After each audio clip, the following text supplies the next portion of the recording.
Told y'all, we got the game on lock. Crank Lucas the rap deucer. Team Real Racing. Y'all already know we won. Off-road racing, quickest in the desert. To the finish line, passing through the checkers. It's Team Real, we just much better. When we on the track, we apply that pressure. People lined up screaming from the sideline. When they see the UT class fly by, or they see me in the truck doing drive-bys, in the Parker Dam or in the Baja. Every time you see me rolling through inside a buggy, and I'm counting up the money, cause I came to multiply it. Put your 1200 horsepower in the motor, you don't really wanna race me, I dare you to try it. Started up the engine, now my wheels on fire. Zooming through the track while I'm running up the rubber. Better get them slow waves out of my water. You don't wanna see the shark or there's a crusher. It's Team Real, y'all know what the biz. Crank Lucas and I'm spinning on the wheel. Doing 160, pass you so fast when the wind hits your body, get the chills. Telling everybody they can eat my dust, but I guarantee you won't beat my best. Pop a champagne when I'm at the finish line and I'm holding up the trophy and I beat my chest. What first place look like it's me? I don't do twos and I never met a three. People know the Team Real logo when I'm running through the desert and I'm running all through the streets. Never have to cap my race game tight. My vehicles can go all night. Foot up on the gas, I can never break right because I'm allergic to all the red lights. Team Real, Team Real. Everybody thinking that they faster till they gotta race. Team Real, Team Real. All about the speed and you can see it all up in my face. Team Real, Team Real. Real scared money don't make no money. It's Team Real, Team Real. Hit the motor rumble and the tires burning from the rubber. Team Real, Team Real. Everybody thinking that they faster till they gotta race. Team Real, Team Real. All about the speed and you can see it all up in my face. Team Real, Team Real. Real scared money don't make no money. It's Team Real, Team Real. Hit the motor rumble and the tires burning from the rubber.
You want to know what's going on in your dirt sports world? Whether it's four wheels, two wheels, Dirt Sports World's got you covered. From the dirt to the dunes, we bring you the latest action in racing, to lifestyle, the newest parts, the newest vehicles, and what the superstars of off-road are up to. Check out our social media for up-to-date information on Instagram, Facebook, Dirt Sports World, and more in depth. And check out the magazine at www.dirtsportsworld.com. And don't forget to check out our YouTube channel, Dirt Sports World, for some great videos. So make sure to follow us and come get dirty with us. Once again, reigning supreme, Connor Barry, the three-time iRacing Short Course National Series champion. One thing I would like to tell my competitors is the job is not done yet. You can see that Luke Canutt wants to end the season on a high, did not want the fight to end like this. Second place in the championship, but that's not over yet. But the championship leaders banging and rubbing doors on the run towards the line. Whoa. Connor Barry tried everything. Experience from the real world to the virtual as well, because then Dashley makes a mistake. It's going to be a new Dashlette this year, so hopefully this means that I'll be running up front more. and history made. Team Gold and Briley on top. One thing I'd like to tell all the competitors for 2025 is watch out, Team Gold's coming. The 2-year wait for victory lane may continue for Keaton Swain. Winning is important. I show up to win, so obviously winning is everything.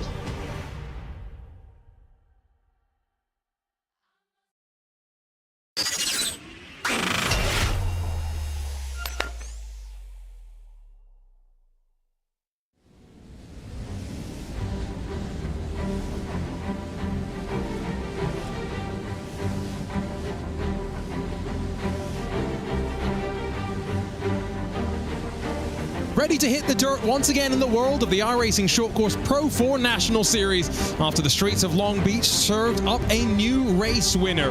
But in Triple Crown event format, it's all about surviving the night and getting through to the very end. Qualifying moments away from getting underway here on Racebot TV. Welcome along, Arjuna Kegi Party, joined as ever by the voice of off-road Dave Arnold in the broadcast booth. Dave, it's been a long day for me, but I've been very excited about this, another Triple Crown event in the world of short course. Oh, that's awesome. I thought you were doing a Ricky Carmichael impression there, but yeah, I'm looking forward to the Triple Crown format. I mean, this is the final one, 2 down, the last one to go. We're fresh off the streets. We had a new winner, as you mentioned, out there. Adams just killed it on the streets, but here we're back on the dirt. Will the boys that know how to run in the dirt like Connor Berry?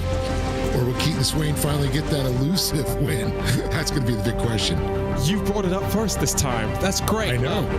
At least I'm not going to be viewed as the villain. And remember, we finished the first half of our season as we dive into what's going to be a week off after this, and then get back to action at the Crandon International Raceway. And then after that, a couple of weeks between Bark River and Firebird before what is going to be hopefully a very exciting championship showdown, returning to Crandon for the third and final time this season. Let's talk championship standings though, because yes, Matt Adams won last week, but Connor Barry just continues to build up his advantage at the front of the field. We're now more than 40-odd points clear of the chasing pack behind. Yeah, it's actually incredible. I mean, I got to tell you, Av's a little bit of a spoiler, but look at the gap there. Luke Knup's really got to put his head down. He's got to get a couple of drivers between him and Connor Berry to, get some of those points back, because it's been a rough one there. But Dashley hitting strong, but Keaton Swain, I'm not going to count anybody out yet. It's still close in the points. We're just past that halfway point. So if they got there, they can still keep climbing. And look at those teams as well. You've got 2 Channel 199 sim racing drivers in the top 7, 2 factory SimSport teammates in the top 5, 2 Team Gold teammates in the top 6. And so now 20 points separate Channel 199 Sim Racing from Factory SimSport. That's still very close, even back to Team Gold and Factory Racecraft Academy through the top 4. Yeah, and it's really great with the team program that we have going on. Some of the guys that aren't out of they're out of the points. They get good finishes, and it's not going to put them in the championship run, but it helps their team standings. And I think that's a new goal too, that some of these drivers say, I got to get some more points from my team. So we're going to see that start to come into play this part of the season. Some of the teams that have more drivers, only the top 2 count, but it's always nice having the backup in reserve. Yeah. Qualifying underway. I will just call out, let's not forget we have our World Cup coming up at the end of the year. We'll have a Pro 2 National Series as well, but drivers that win events are locked into the playoffs. And so right now, Connor Barry, Matt Adams, and Drake Mittag are the 3 drivers that are comfortably ready to go racing later on this year. For everyone else, they're going to start wanting to enter victory lane sooner rather than later for multiple reasons, I'm sure. Yes, yeah, definitely. I mean, there's a lot of reasons you want to get on because you want to win is the big one. But, the question is how is Adams going to come answering back? Does he have some momentum coming into this thing? It's going to be a real question right there. But I got to tell you, I'm looking at some of the times right now, and we're just starting to put some times up. We see Zach Drapkin out on the course. Some good times. And you can see it's a funky time of the day. You can see the way the sun's sitting there, too. I wonder if that's going to come into play. We'll have to see a full lap here and see if any of these drivers are getting any sun in the face, too. You can see it glaring off the cars, though. I was just wondering the same thing. It is 6:30 virtual standard time, which is too early to do many things, including going racing. For many of us, that's still time to be in the bed and fast asleep. Drapkin, though, well and truly awake as he flies through that final corner. You really have to commit on entry and turn the car as you're on the brakes as well. And then the blast down to the line, you cross the line in the air, and the Redline All 56 representing Racecraft Academy goes to the top of the timesheets. And there was a decent amount of sun rising up to that opening corner. Yeah, you can see they're heading east in that section there for sure. But I can tell you, we've had some early qualifying. But I remember being up that early for qualifying at 6:30 in the morning. That would have been a rough one because, we're in the biggest little city, an adult beverage or two may happen. Getting word from race control that sun's going to move across the course of the event as well. That's really cool to see, I think, for the first time in this Triple Crown format. So what will it be by the end? Probably totally different. Cody Vanderveer, look at focus on his face, currently not having a time on the board, and I'm trying to check my timesheet in front of me. This is his first timed attempt, so he's been waiting to see what the rest of the times are. Currently a 1/10 of a second splits the top 5. Well, we saw Drapkin, who was early on, but you can see so many other drivers have come out there. Keaton Swain just came out and swung out with the big one, putting him up on top. Trenton Briley, Josh Edmondson, and Drake Matag. Mason Prater still sitting pretty there too. But, the big thing I always, say when it's the early morning hours or the evening hours, it's sometimes in real life, it holds a rut, a bump. You just don't quite see the depth of after something. So knowing the course really helps too, and see how it develops. But, it looks great right now. See how dark it is when they jump down. That's kind of trippy. Oh, Nicholas Dachelet's just gone to the top 22 thousandths clear of Keaton Swain. It's a 1/10 and a half that now covers the top 6, by the way. So in the last 2 minutes, add half a 1/10 of a second to the front 5. It's still that close. And yet to see Connor Barry amongst a handful of drivers, including Matt Adams and Luke Canup, yet to set a qualifying time. Speak of the devil, Luke Canup, 47.950 sits on top. I guess that was the announcer's luck on that one. You call his name, he goes straight to the top. Yeah. Well, Luke has, been an incredible driver early on, but I think so many other drivers have caught up to his talent. Connor was one of them that we saw, that was always had some talent, some of the real life ones, but some of the other drivers now, we look at the time differences. I mean, it's thousandths and 10,000ths of a second now. It's not seconds like we saw in the past. This is crazy. I'm just looking through the timesheet. Half a second covers 18 trucks. So make a small mistake at turn 1 and you drop down to outside of the top 20. And the top 16 out of qualifying go directly to the main event. So there is a little bit of emphasis on delivering in this qualifying session. This is going to be a look at Connor Barry. Very tidy down through turn 1. And I'll set the truck up to sling back to the right through turn 2. Yeah, beautiful setup there, as you can see. It's the one thing that's nice about when you go out and qualify, you're on the track by yourself. It's your track. It's your lines. You don't have to worry about protecting the line. You don't have to worry about making a new line, trying to get somebody. So you could always hit the fastest. And the amazing thing now is these drivers are so consistent on their times. It's crazy. You can see the 3 medals that Barry's got for winning events this year. Every race winner grabs one of those medals, one of those for a Triple Crown win. 48.031. So it's not pole position for Barry, but it is 4th. So good enough right now to see him advance to the main event. Yeah, definitely. Well, he gets another run too. So, yeah, I wouldn't count him out completely yet, but that is, not much time to knock off. It can be done. But this was a solid one, yeah. Just trying to remember what the invert was for these races. Main event 1, 0 invert. So the pole position winner does indeed start from the front. So that makes things a little bit more clear. Remember, for main event 2, there's an 8-truck invert. Main event 3, a 4-truck invert. Barry's gone for 2 consecutive laps.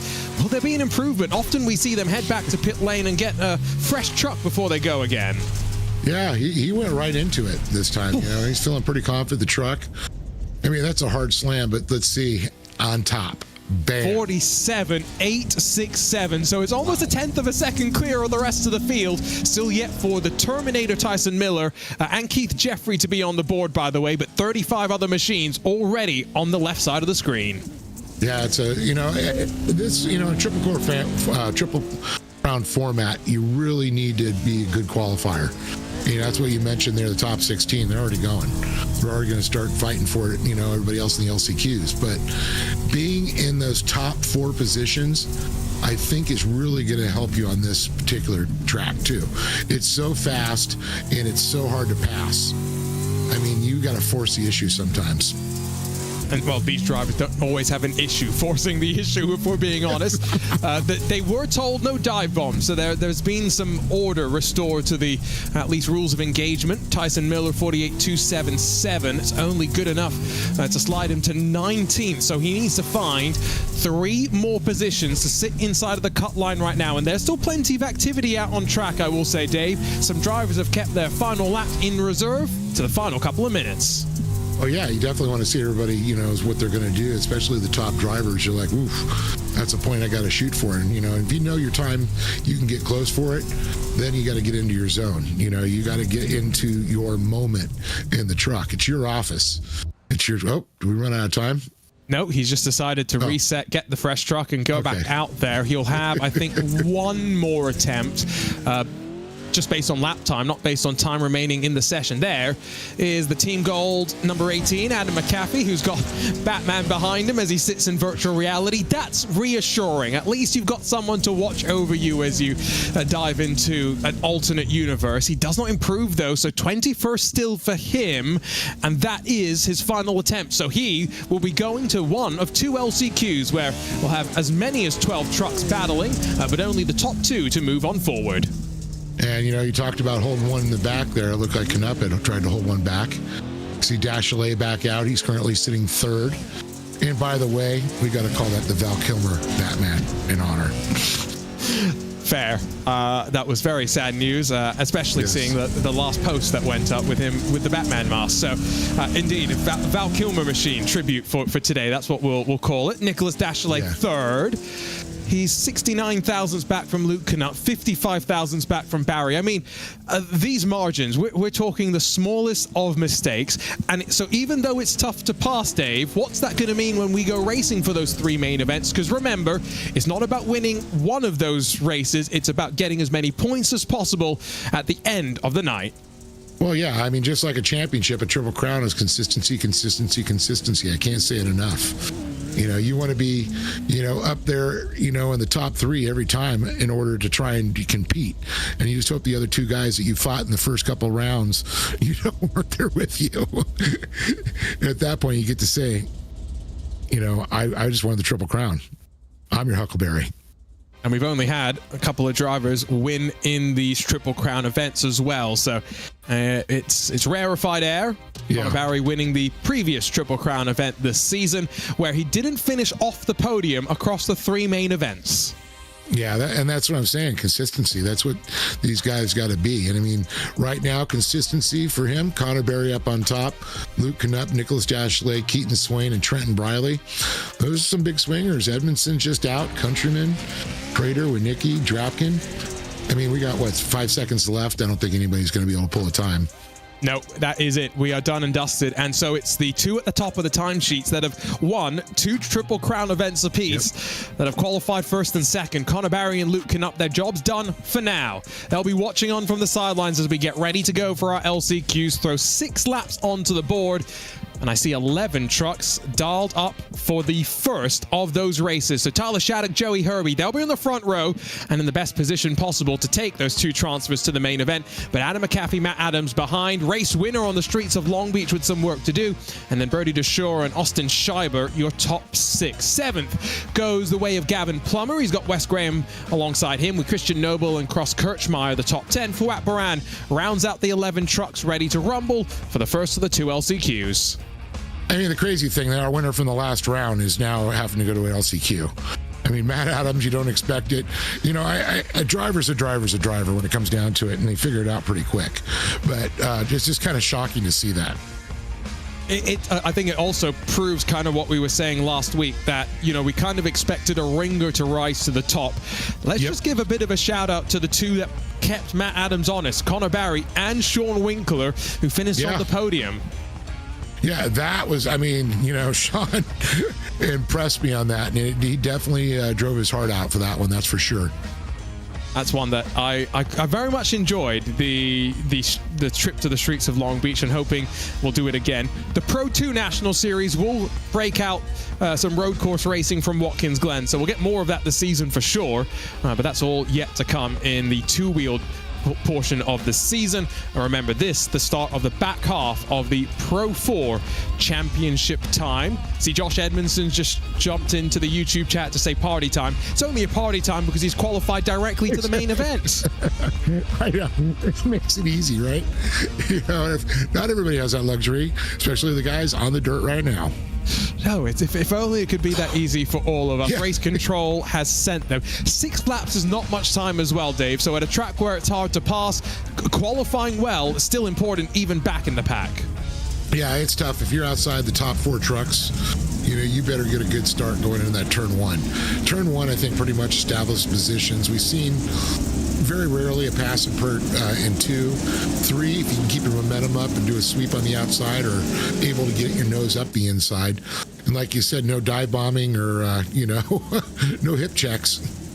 Rules of engagement laid out by Race Control. How long will that last, though? We know what LCQs are all about. It's a great jump from Tyler Shattuck. He's left Joey Herbie very vulnerable through the opening corner. They're going to battle door to door, almost fanning out 4 wide, and they'll plunge down the hill with Shattuck clear. They're all tripping over each other behind, and Joey Herbie's dropped to 4th. McAfee and DeShore side by side to turn 2.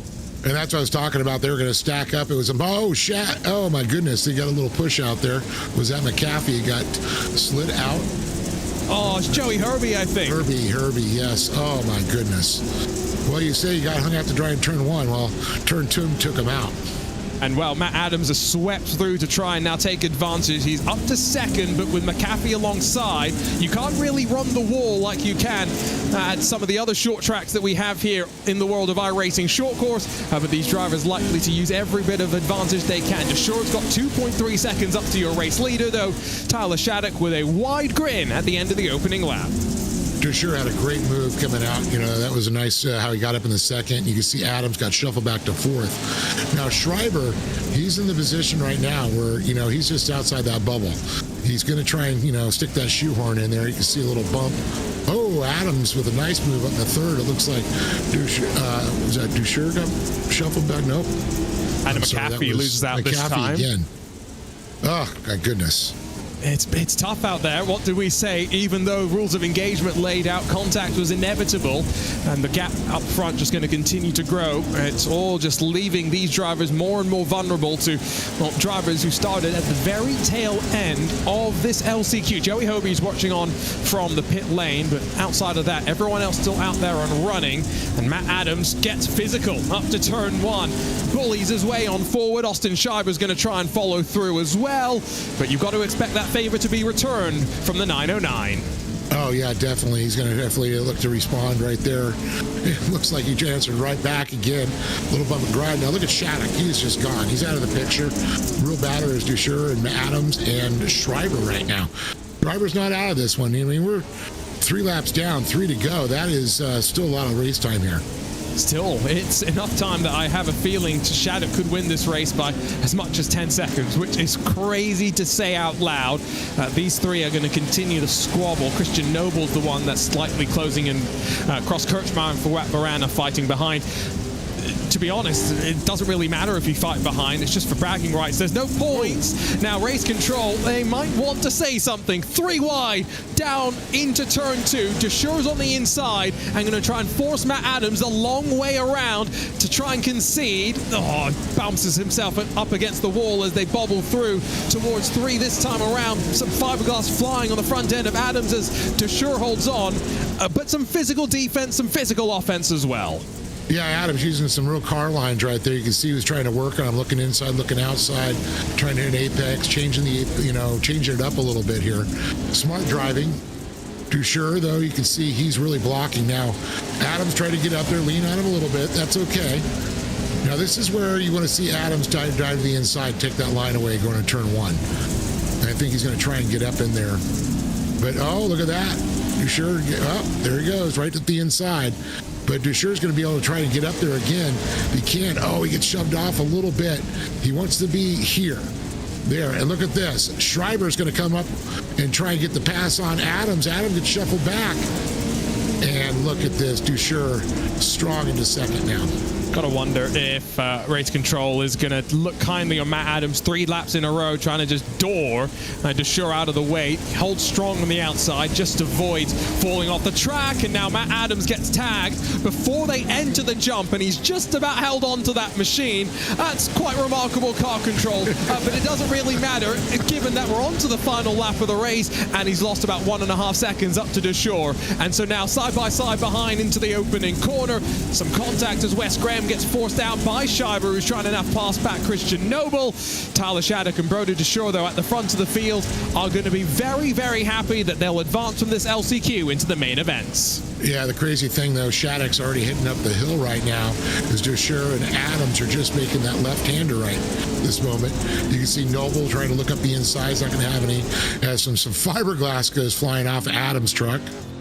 But I think you're right. Not enough dirt, not enough time, and not a qualifying position. And so undamaged for Tyler Shattuck after what was a quite impressive launch for him. He'll win the first of our LCQs. He'll bring with him Brody Dusher to our 3 main events. For the rest of the drivers, their night's done here from the Wild West Motorsports Park in the Triple Crown format. Remember, 16 advance from qualifying, 2 from each of our LCQs to make the field of 20.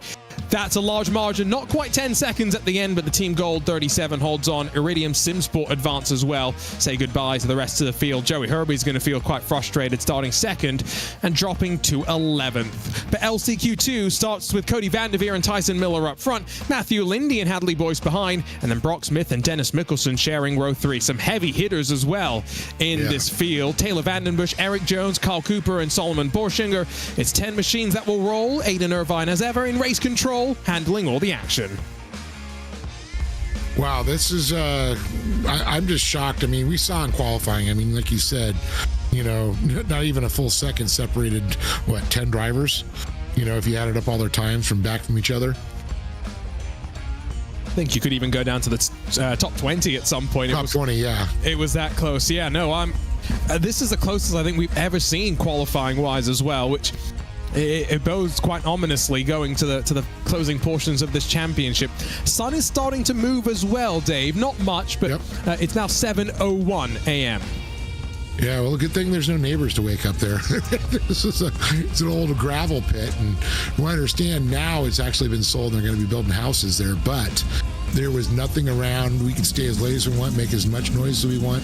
This was one of the greatest, areas. I mean, it was awesome, and just outside, Sparks, the Reno area, awesome area.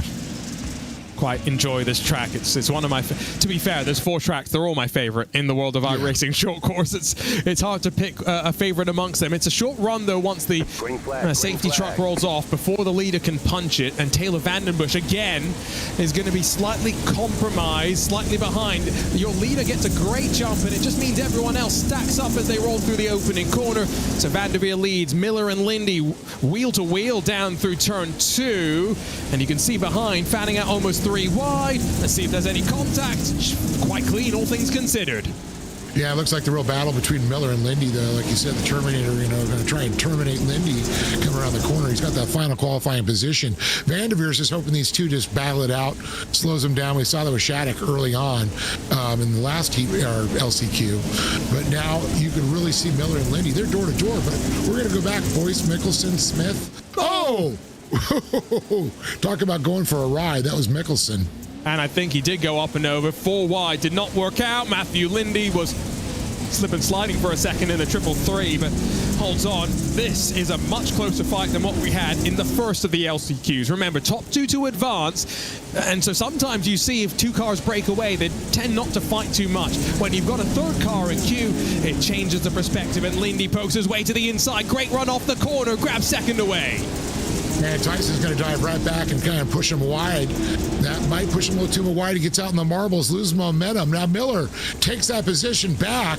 You can see Lindy taking a deep grind into the dirt, trying to get some speed back up. Boyce a little bit out of it now with Smith, but only 2 laps. It's going to be 3 laps to go when they go by one more time. But a great shot there from Lindy as he tries to track down the Terminator.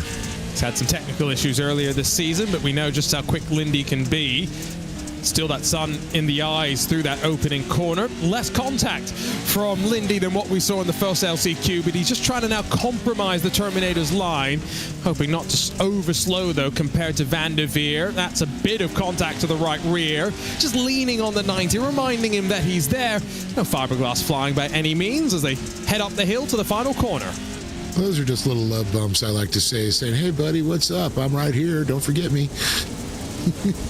But a great line by Miller for sure. You know, Lindy is trying to, get in there. He's going to have to try and force the issue. He's going to have to get the old shoehorn out, I think, because Miller's been just slamming the door in his face.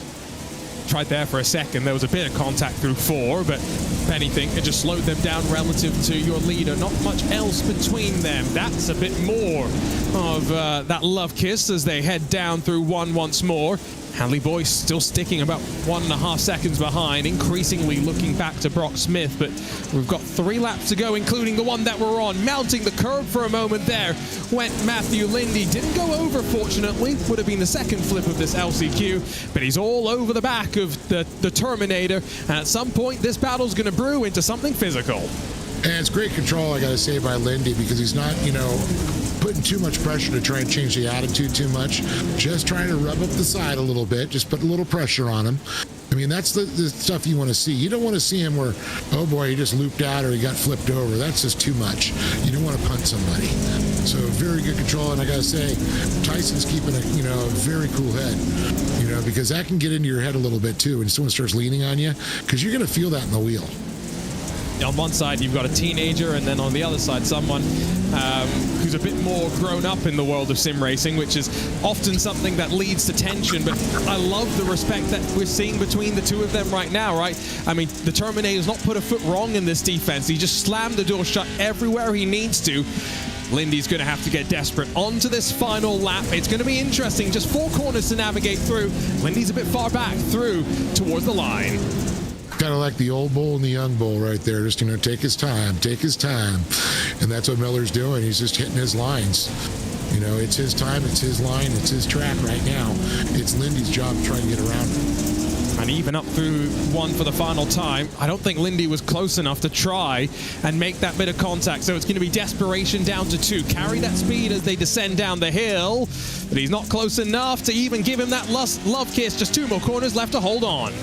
Yeah, and it's shocking to hear some of these names that aren't going to qualify going on to the main event that have been regulars in there. Lindy could be one of them. I'm not going to, speak until we get around that final turn and cross the checkered flag, but it looks like Van der Veer and Miller are going to be racing in the Triple Crown tonight.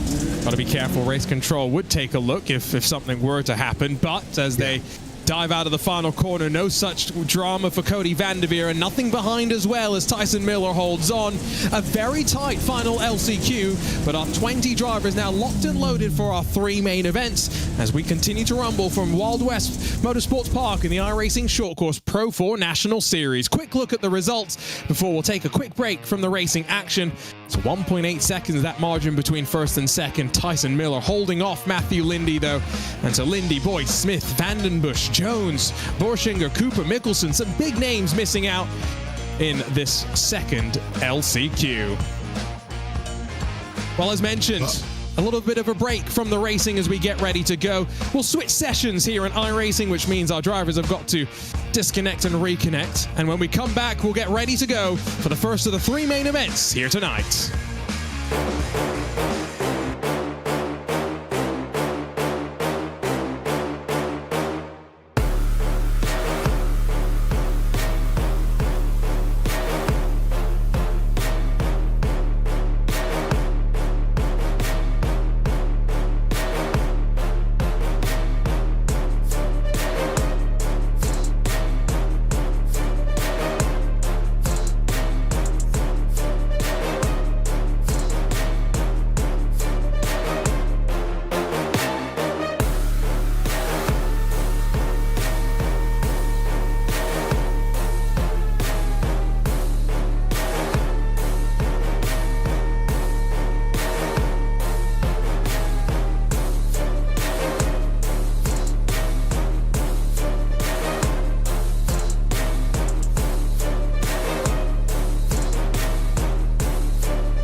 I told y'all, we got the game on lock. Crank Lucas the rap producer. Team Real Racing. Y'all already know we won. Off-road racing, quickest in the desert. To the finish line, passing through the checkers. It's Team Real, we just much better. When we on the track, we apply that pressure. People lined up screaming from the sideline. When they see the UT class fly by, or they see me in the truck doing drive-bys, in the Parker Dam or in the Baja.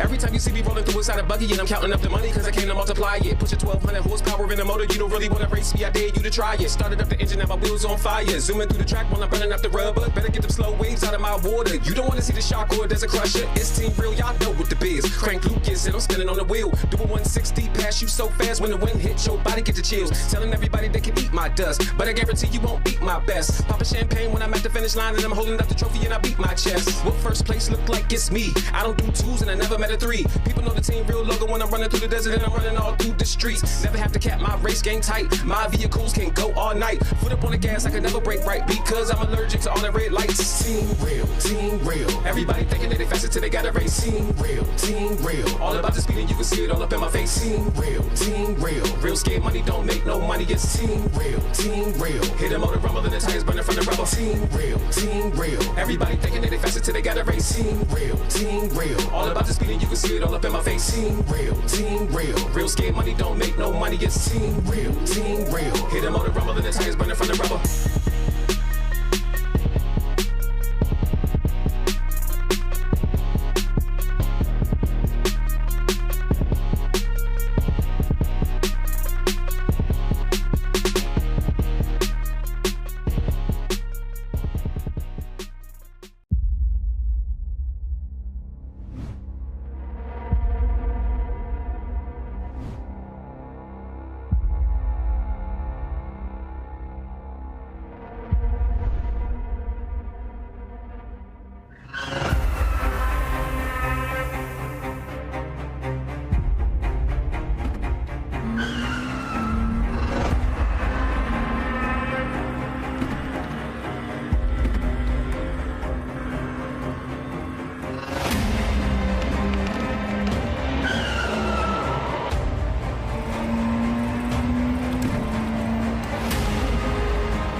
You want to know what's going on in your dirt sports world?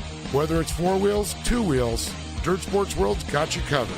From the dirt to the dunes, we bring you the latest action in racing, to lifestyle, the newest parts, the newest vehicles, and what the superstars of off-road are up to. Check out our social media for up-to-date information on Instagram, Facebook, Dirt Sports World, and more in depth, and check out the magazine at www.dirtsportsworld.com. And don't forget to check out our YouTube channel, Dirt Sports World, for some great videos. So make sure to follow us and come get dirty with us. Once again, reigning supreme, Connor Barry, the three-time iRacing Short Course National Series champion. One thing I would like to tell my competitors is the job is not done yet. You can see that Luke Canutt wants to end the season on a high, did not want the fight to end like this. Second place in the championship, but that's not over yet. But the championship leaders banging and rubbing doors on the run towards the line. Oh. Connor Barry tried everything. Experience from the real world to the virtual as well, because then Dashlane makes a mistake. It's going to be a new Dashlane this year, so hopefully this means that I'll be running up front more. and history made. Team Gold and Briley on top. One thing I'd like to tell all the competitors for 2025 is watch out, Team Gold's coming. The 2-year wait for victory lane may continue for Keaton Swain. Winning is important. I show up to win, so obviously winning is everything.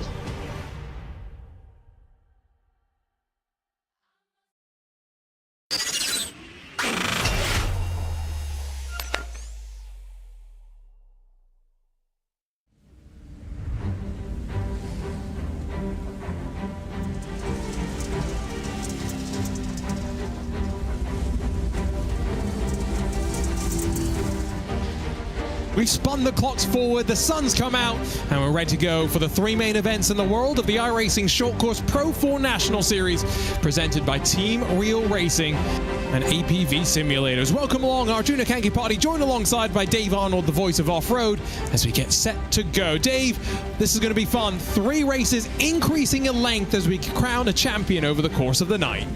Yeah, this is going to be incredible. I mean, just watching those LCQs, watching the scrappers trying to make their way in, but really can't call some of them scrappers because they're some of the main names that we see. So this was a rough one for these guys, but I'll tell you, it's going to come down to those top 4 positions. They come out of turn 1 each time in that position without, unfortunately getting forced over by somebody, which we've seen in turn 1 before. It's going to be interesting. So we'll have some inverts over the course of the night as well. No inverts for this first main event, 8 for the second, and then 4 for the third. So you got to keep that in mind, how the drivers are going to have to shuffle themselves through the pack. So look at Zachary Drapkin behind the wheel of the red line all number 56. Yeah, it looks like his bed's made. Good job, Zach. But I'll tell you, Drapkin's had a little bit of a drought, so we'll see what he's going to be able to do if he can get back out there again and come out swinging. But it's going to be interesting. There's a look at Connor Barry, championship leader, of course, over 40 points, the championship lead. And we'll talk about Triple Crown points tonight, Dave. What that means is the points they're accumulating in each race. But the championship points are paid out at the end of the night based on how many points over the course of tonight those drivers accumulate. Yeah, and that's the big thing is, getting these points to come through and being consistent with through these 3 races. That's going to be darn interesting to see how it's going to happen with these guys. There's Winkler, 3rd place out of Long Beach. I'm looking to see what he's going to be able to do. That was a very impressive performance as well, how close he was able to stay to those at the very front of the field. Just a reminder, ever in need of real estate in the Washington area, give him a call. Christopher Plumley behind the wheel of the Plum entry has the wide virtual reality goggles on and plenty of space for someone to be behind him and not disturb him in virtual reality as well. He looks very locked in. Yeah, it looks like he's got Big Brother up there on the camera watching him, though. That's where the wife keeps an eye on him, make sure he's behaving himself in the basement. Keeping himself out of trouble in the sim. Yes. They're getting qualifying done right now. What that basically means is they're ordering themselves up in the order they finish qualifying. We're in a new iRacing session, so they're just manually getting that sorted. And once it's done, we will get ready for, as mentioned, the first of those 3 main events. 10 minutes in length, 12 for the second main event, and 13, I believe, for that final one. So increasing in length, Track Evolution's going to play its part as well, Dave. Yeah, and that's, we've seen that come into play more and more is how the track tends to break down a little bit. And getting out of the marbles, getting a little bit loose. Some of those fast lines you thought you can make a pass on, you ended up just spinning your tires on. It's going to be curious to see how the blue grooves develop. Well, I think they've gotten their instructions from Race Control, so let's take a look at that starting grid as they get ready to go for the first 10 minutes of the night. Barry and Knupp on the front row, the championship leaders who have also taken all the Triple Crown wins between them so far. Dashley and Swain will line up behind, looking to try and pip them tonight, with Trenton Briley and Josh Edmondson making up the front 6. Remember, top 16 out of qualifying, so Thad Countryman, Mason Prater, Cody Winicki, and Zachary Drapkin. They've just been waiting and watching, as have Christopher Plumley and Drake Mittag, a winner a couple of weeks ago. Evan McFarlane, Crystal King, Sean Winkler, and Keith Jeffrey, the final machines rolling out from qualifying, while Tyler Shattuck, Cody Vanderveer, and then Brody Shore and Tyson Millard, the final machines who had to fight their way through the LCQs. Ignore Aiden Irvine, as ever. Race Control ready to handle the business at hand. I'm excited, Dave. What are you expecting for the first of these races tonight? Well, I expect the first race is going to be a little tamer, you know. We may see a couple of movements from the back, but I think those first 4 drivers are the ones to keep the eye on. You know, if they can make, like I said, make it out of turn number 1, we're going to have a good race. Green, not going green. Remember, rules of engagement laid out by race control, but that's always something just to put on the side. Once we go racing, the tempers sometimes will flare. For some of these drivers, they're pretty good at putting themselves in the right position at the right time. Remember, 3 races over the course of the night, and the most points accumulated will be our winner. It's going to be Barry in control once that truck in front of us pulls off to the right and gets us underway. Should be an additional formation lap before we get things going. So these drivers get an additional lap to let that tension build. And I think tension is probably the right word for what's in the air right now. Oh, yeah, definitely. I mean, this is the first race of 3 races to come. You know, the butterflies are probably there a little bit, even though these guys look calm. You know, their guts are turning. You know, they're thinking about it. It's the adrenaline. It's a good feeling. I mean, I don't know if you've ever been, you know, pulling up around that line, getting ready for that green flag, and it's like all of a sudden the nerves go away and then the focus comes. It's kind of a strange thing. It's enjoyable though. I went karting for the first time in ages over the weekend. When I put the helmet on and the visor down, I got locked in. I can remember exactly that feeling, and I can kind of imagine it's similar for these drivers, even in the virtual world. Oh yeah, I mean, you get into a zone. I mean, I'll tell you. I mean, we've all driven in the Sims, and it's focus. You forget where you're at. You know, what's in front of you is what's going on in your world at that moment. Well, let's see how much these drivers have put everything else aside and focused up, because that pace truck's about to pull off and away, and Connor Barry's going to be left in control of the field, ready to go for the first of the Triple Crown races. He's got his championship contender, though, alongside. Behind them, Nicholas Dashley and Keaton Swain are hungry as well. A good jump from Slicky as he leads us up the hill, and already, I think, an opportunity for Dashley to pounce. He'll slide his way to the inside of Luke Knupp, gets a great run off the opening corner as well, and boxes Knupp out initially, but down to turn 2, Knupp makes his presence known, and the fight for second is on. And you can see the inside, it's going to be Knupp. You can see Dashley on the outside. You can see Trenton Briley right behind Dashley, hoping to get that ride with Drapkin as they try to move around. You saw Drapkin moving up. He's in 10th right now. And he's on the move. Oh, somebody hitting the K-rail. That's Drake Mittag, a winner earlier this season, who's now dropping to the very tail end of the pack. That's unfortunate for him. But as the mad scramble off the final corner sees, I think that's Keaton Swain down to 6th position, battling alongside with Thad Countryman. So not a great start for that number 21 Sim Coach's machine. Good jump, though, for Barry at this start has now meant that he's led the opening lap and sees those lunges from behind. Trenton Briley passes Josh Edmondson with relative ease, but still it's Nicholas Dashley in that second spot trying to hunt down the race leader. And you see Edmondson trying to answer right back to the inside. Countryman coming right behind him. You can see Briley goes to the inside. You can see on the outside is going to be Edmondson. He gets him as we watch Swain now looking up on the inside of Briley. And I don't know if he's going to have enough momentum coming up the hill, but let's see if we can get a little drag race. They are door to door drag racing up. Briley trying to get to the inside there. You can see Josh Edmondson trying to get the truck turned in early just as they were heading into the air, but I think Briley on the inside able to hold the position. And now on the outside, it's difficult for Edmondson. He's going to have to keep an eye on Keaton Swain behind, who's also going to be thinking about getting in on the action. Meanwhile, Thad Countryman, Mason Prater there as well. Remember, 8 truck inverts. And Mason Prater right now sitting, well, pretty, some would say, in the hot seat. Inverted pole for main event number 2. Yeah, it's a double-edged sword when you're thinking about it. You know, I don't want to finish 8th in the first one, but I'll be on the pole in the second one. That's not what's in their mind. They go, if I could fight my way from the back to get up there in a better position, I think that's what they're going to try and do. I don't think any of these drivers are going to settle thinking about the invert. They may know the invert, but that's not where they want to be. No. you get the points, and then think about in the next race how you get some more points. Maybe on the final lap, if you're in 8th position, you're thinking about how you hold it, but not much else. Zachary Drapkin in 9th. He is thinking, though, how can I get up a little bit more? Maybe 8th would not be a terrible place to be. Christopher Plumley shoved his way on forward. This is why short course is great. They're not losing too much time through all of this as well, and we're not going to get any competition cautions in these main events. That would pack the field back up. So as they continue to brawl slightly further behind, on board with Plumley now, all they're doing is potentially costing each other some time to those up fronts. And you can see Plumley with his sights set right there on Prater as they're heading up the hill there.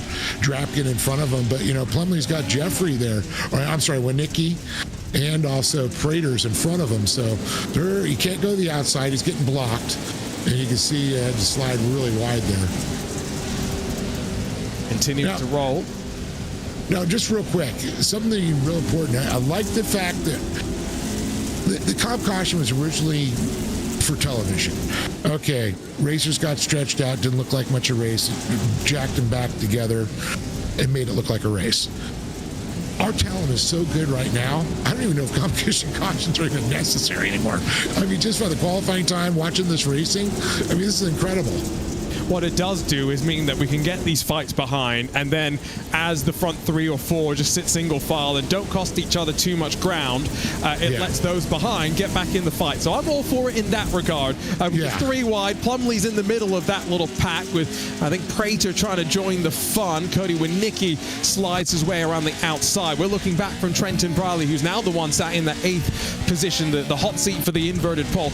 We're not even halfway through this first main event. We're going to close on that point by the time we end this next lap, but it just goes to show we've completed 6 laps so far.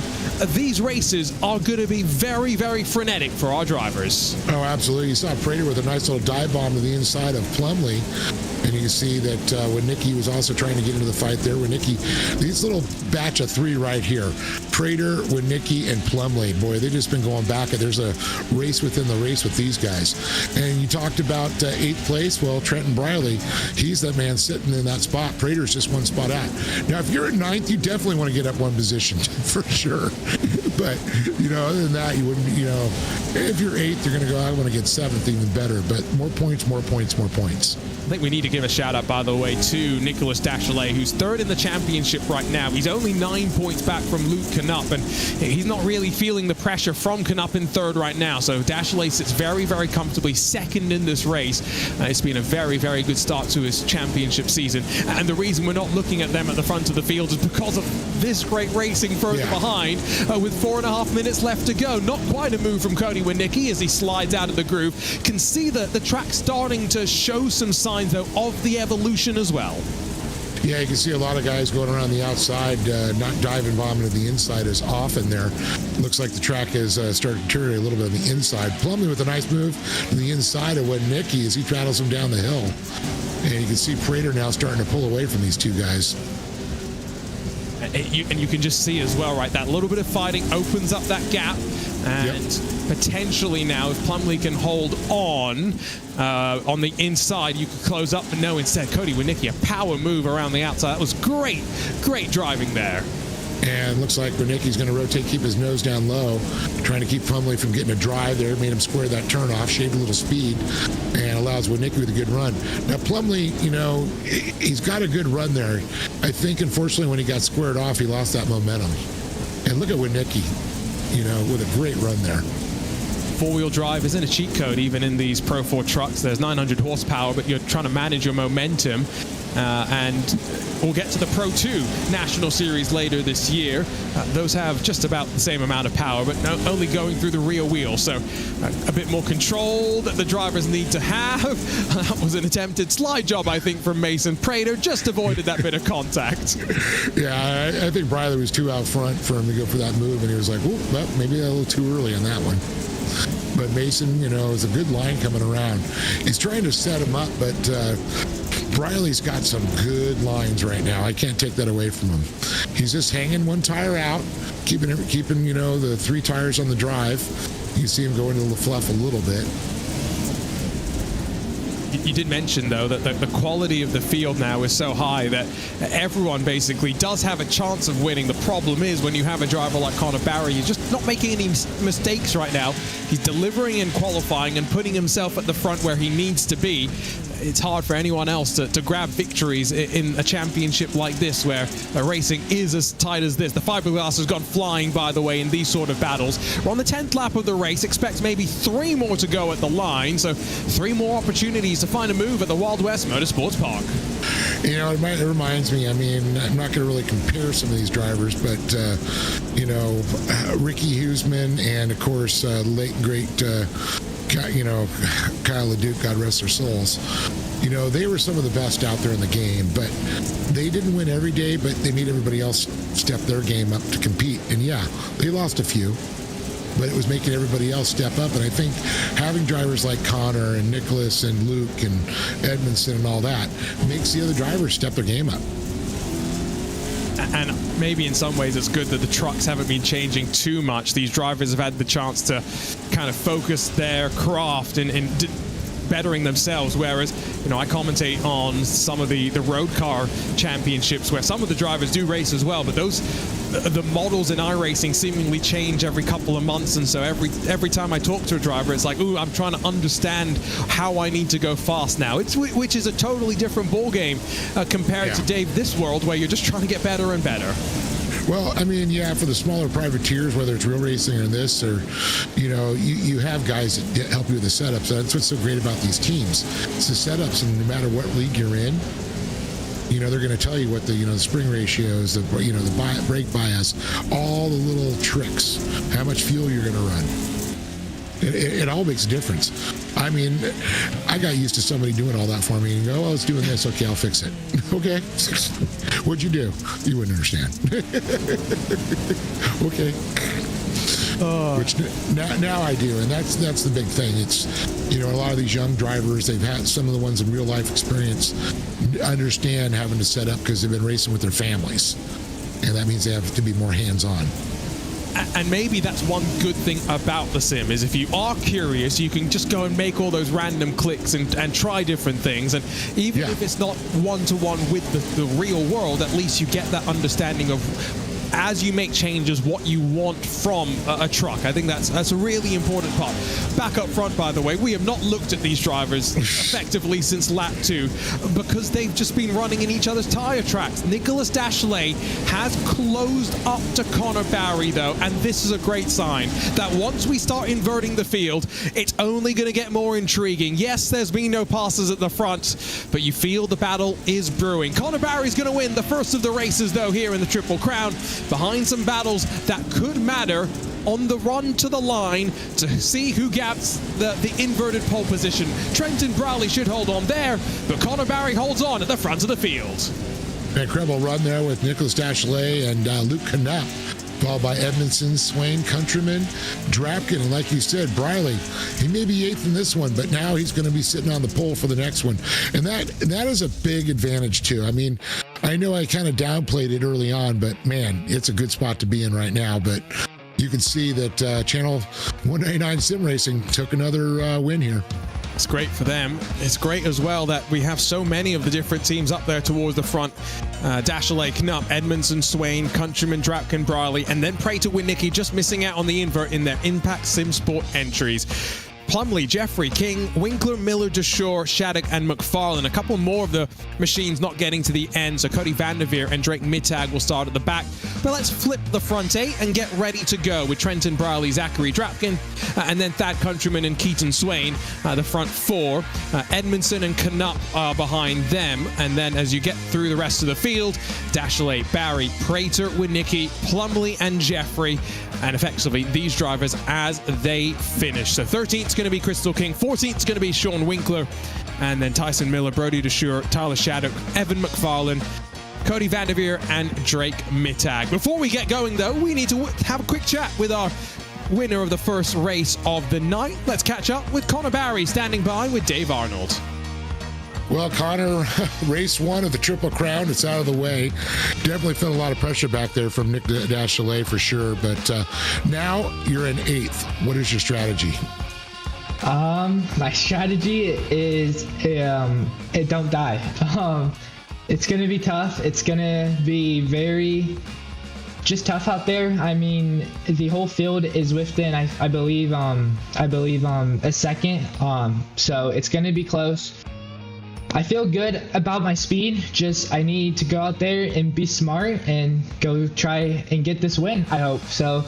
It's gonna be fun, and we are going to put on a show.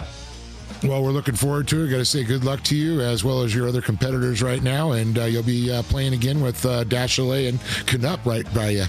Yep, it's gonna be fun. Right on. All right. Well, Connor Berry, as he comes out, tries to swing his way back up to the top position from 8th. We'll see how it plays out. Nice to get that little chat with him. Always nice in the virtual world that we don't have to worry about radio frequencies and stuff. We just drag them into a Discord channel and things just suddenly work.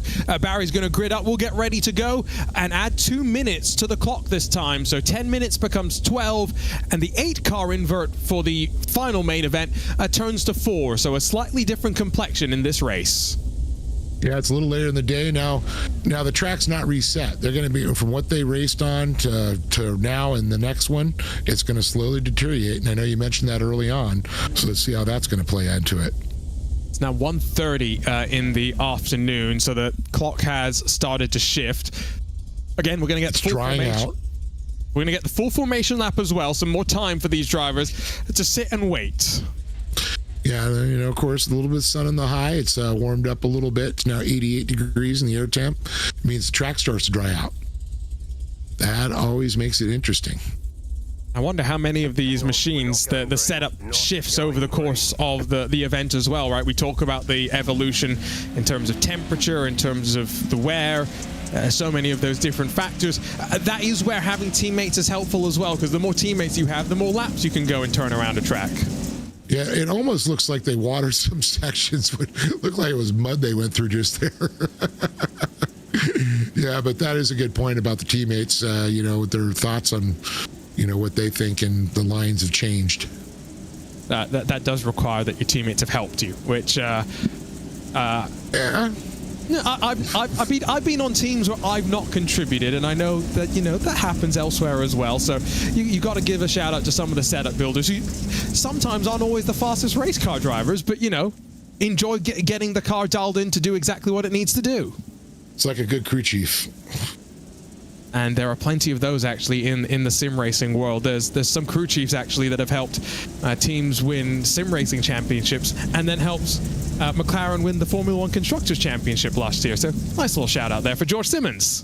And that's interesting to really think about it, that how it's not just a video game, it's a real sim, and we're now taking real life stuff in with crew chiefs and spotters, and, you know, it's everything. It's just mind-blowing. It's crazy how far the platform has come since the early days in the old 2-bit video games, all the way now to where we lie in 2025. There's a look at Crystal King in the Shenandoah Shine entry. What can she do as she rumbles from 13th position?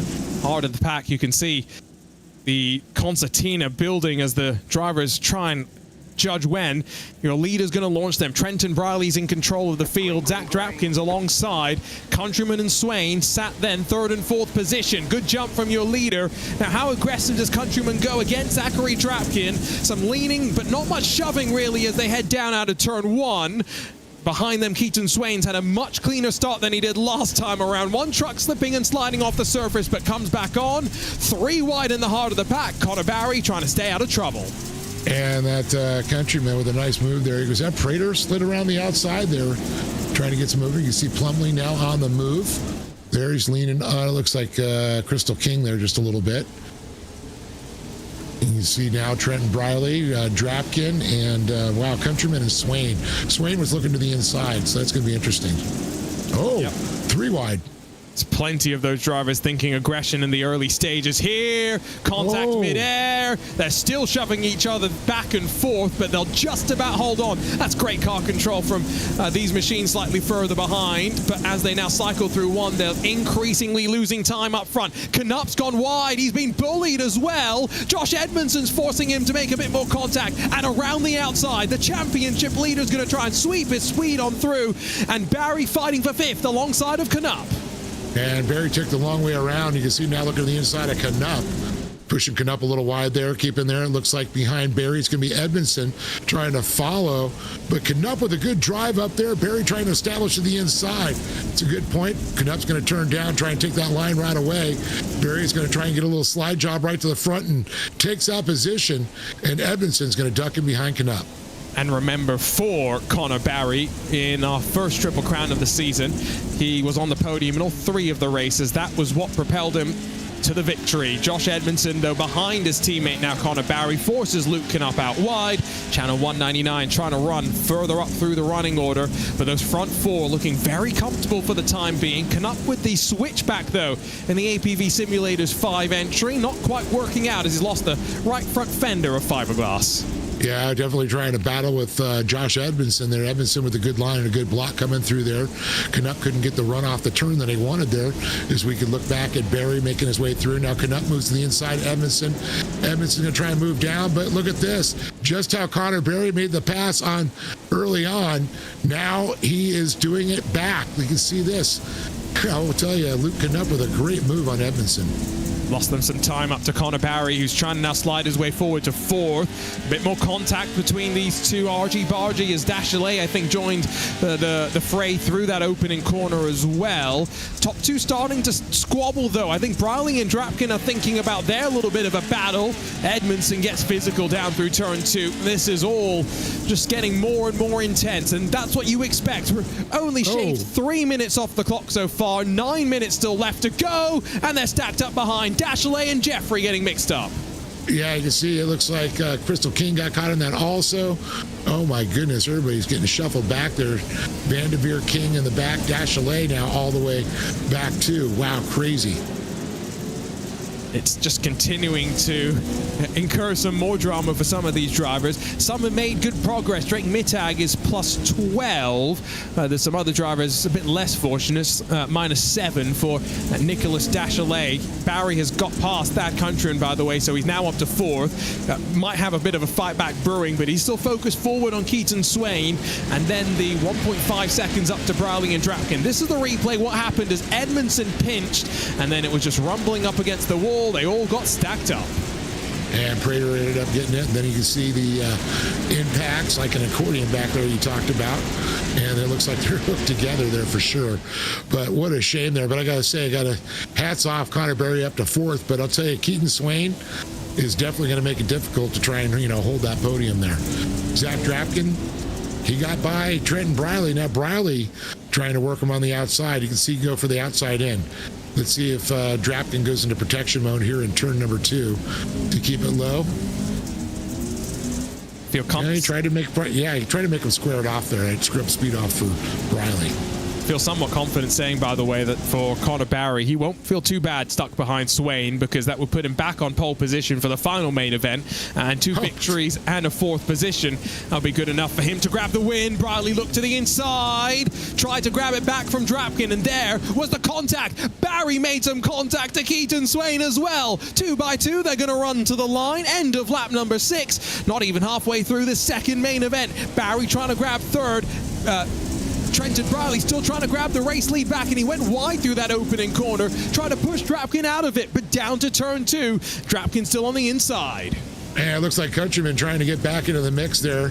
Swain holding on to that last qualifying position, or I should say that pole position. We're going into the 3rd and final round. But look at the battle now, door to door. Countryman and Swain. Swain to the inside, and you can see Connor Barry right in front of him there. Trenton Briley and Drapkin making the run, leading the charge up the hill to the turnstile. You can see they're going to hit these fingers again coming out. Who's going to the inside? Who's going to get unsettled? Countryman dives the inside of Swain. Pushing Swain a little hard, but Swain keeps it tight. And Swain still holds on to his 4th place position. Oh, it's going to be gnarly into turn 1 here.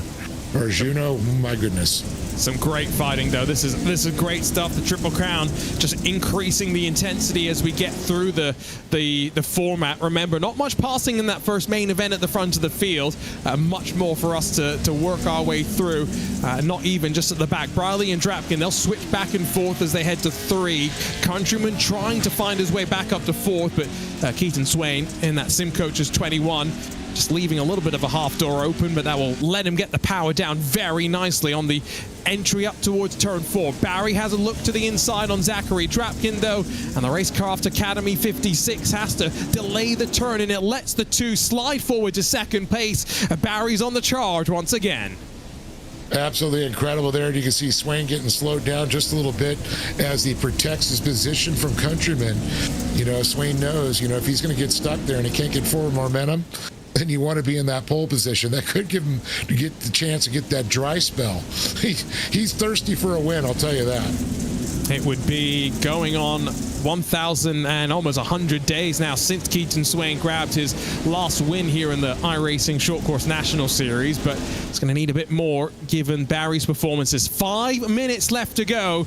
It's going to be hard to deny, I think, Connor Barry another trip toward the front of the field. Trenton Briley's going to have to find the blocks as the laps tick away.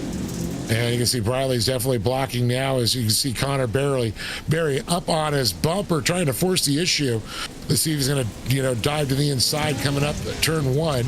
Barry looking calm there as he goes to the inside. Tries to get a nice little slide there. Briley keeps it tight, keeps the nose, keeps the pressure on. And it's a good position you want to be in going to the inside into turn 2. But this is where you expect the wisdom from Barry. He knows exactly what he's setting up here. Probably doing just all the right things for the time being, though. Drapkin's got to watch out because he doesn't look too willing to be too aggressive right now. That might allow those behind to look forward as well. And see, it's not just 1, 2, or 3 at the front. The train does go all the way effectively back to 7th, and one mistake, and things could get a lot more interesting. Barry with good line through that final corner. Not the best of exits, though, compared to the leader, who's going to hold the run towards the opening corner. The look to the inside, though, from the number 2 machine, and the mistake from Trenton Briley to leave the door open, and the exit off the corner leaves the drag race to turn 2. Yeah, I think Connor was a little late on that braking there, allowed him to keep that momentum. Briley made the mistake, leaving that door open, getting on it a little bit. And Smart tries to push him a little wide there. Briley's going to swing it around here, try and take that position right back. He's going to be in that preferred line on that center of the track coming up. Let's see what's going to happen here. And it looks like they're going to be door to door. Look at this. Oh, man. Briley trying to go around the outside, but it's going to be Barry. Sticks it in front for the final time. But Drapkin, look at this. Drapkin thought he was going to get a move. Could barely tell that Briley's in the fight, but the brawl continues up to the opening corner. Keaton Swain has his look to the inside, and now as Zachary Drapkin leans on the 17 momentarily, it's all as the race leader breaks away once again. Luke Knup's fighting alongside of Josh Edmondson slightly further back, so your championship leaders 1 and 2 getting separated on the road right now. And I love the timing of the cut to Zachary Drapkin, the look of frustration, the fiberglass flying as Keaton Swain around the outside battles with Briley for second. Yeah, and you saw Countryman's also battling that with Knupp, and that's why Drapkin's starting to feel the pressure. Unfortunately, you get those guys in the, 3-4 wide there, you just can't back off. You can't leave those doors open. You got to stay aggressive. And well, if you're Zachary Drapkin, look up the inside to the opening corner. Don't overcommit, overcook this, because behind, Luke Knupp's right there as well. Trenton Briley almost got tagged, but just about held on there by Drapkin. Very, very nice line. Almost slipping off the track goes Countryman, but Knupp's left on the outside in his fight with Keaton Swain. A little bit of contact there behind Zachary Drapkin, but off the corner, nice and tidy. And it looked like Edmondson and Countryman trying to get into the fight there. Is finally Drapkin got a little bit of separation, but Knupp answers right back now as Swain applies the pressure. Knupp in that 4th position. Swain just outside that cut going into the invert for race number 3. He knows where he needs to be, because he knows at this point with only 1:30, it's not going to be a chance to win. So you might as well take a good start position for that. Knupp already with a great finish, of course, in the first round. This is, again, such an interesting format. 3 races, increasing in length, a couple of different inverts, and it does produce some electric racing, even when sometimes it's difficult to pass. On the outside, the long way around, would try the cutback, but Drapkin's not really leaving that door, and you've got to be careful for Swain to plug that gap as well.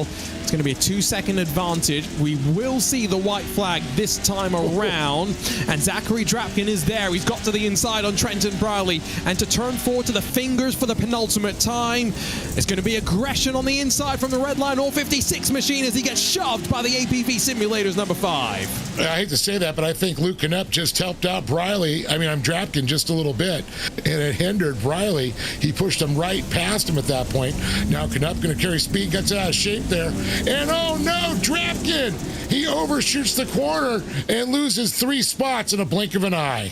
Now, was there a bit more contact from Luke Knupp to help Drapkin get down to 5th? Well, race control will see. He's decided it's time to get the elbows out, though, down to 2 for the final time. 3 wide through turn 3. Drapkin left the long way around. Knupp on the inside, and he'll hold on to 2nd place as Keaton Swain makes his presence known as well.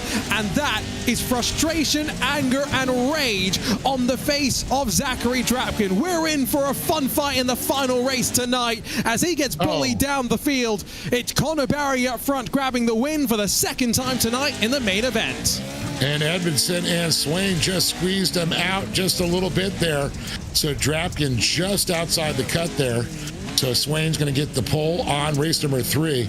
Yeah, I'm going to have to see what the stewards are going to say on this. Race control, there was some, I'm not sure where the contact, but I don't know if Drapkin was just late on the binders or he got helped. We had plenty of contact, that's for sure. What a fight, though, from Connor Barry. 2 wins now on the trot in these Triple Crown race formats. And after fighting forward from 8th to 1st, Knupp 2nd, Briley 3rd, Swain, Edmondson, and Drapkin the rest of the top 6. But it's going to be Keaton Swain that leads us to the green for the final time tonight. Countryman, Winicki, Mittag, and Plumley. That's the top 10. And then Evan McFarlane, Sean Winkler, Keith Jeffrey, Crystal King, Cody Vanderveer, Nicholas Dachelet, Tyler Shattuck, and Brody DeShore in front of Tyson Miller and Mason Prater. Once again, Connor Barry in victory lane. He's standing by with Dave Arnold. Connor, wow, all the way to place, all the way up front. But talk about, real quick, the last couple laps with the battle to the top. Oh yeah, that was fun. I really did not think that I was going to go out there and win, but I got up to like 5th quick and I was flying. Like my truck was so fast out there. And then yeah, I was able to get up to 3rd, then I got around Zach, and then me and Trenton, we had one heck of a battle. I think we stayed like 2 wide for about I would say a lap, but it definitely was fun, and got 1 more to go and we start in 4th, so it's going to be a battle, and let's see if I can go for a sweep. Well, we're going to find out how it plays out. You're in that 4th position, and it's going to be a battle royale for this final one, a little bit longer. We'll take it from there. Good luck, Connor Barry. Take it.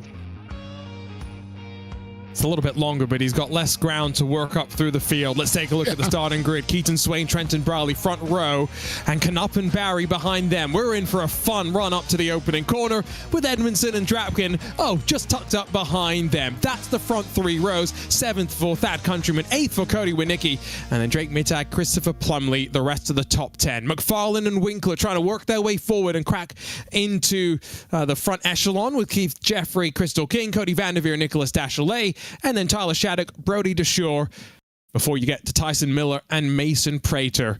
Remember, 20 trucks to roll out there, 14 minutes on the clock for the first time tonight, and I think we're going to be in for what will be an interesting run to the opening corner, like I said. But after that, I'm really interested, Dave. Are we going to see some drivers who have made friends tonight, or more importantly, enemies from the contact? Yeah, that's going to be the question there. I know a little battling there. Drapkin was very frustrated starting in the 6th position, but Trenton Brierley is going to be right next to Keaton Swain, who is now 1,100 days dry. It's like a man across the Sahara Desert crawling for a drink of water. That's going to be Swain tonight.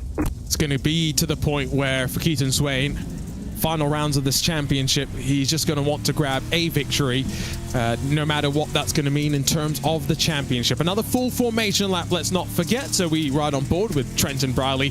That's a nice view, not much traffic in front of you. Very different perspective when you get buried in the heart of the pack. And what's crazy, the perspective, if you were there in real life and you see how steep that hill is, it's intimidating. It's like, oh, right there, they're hitting over 100 miles an hour. And then you got to get on the brakes and make this turn. That's gnarly.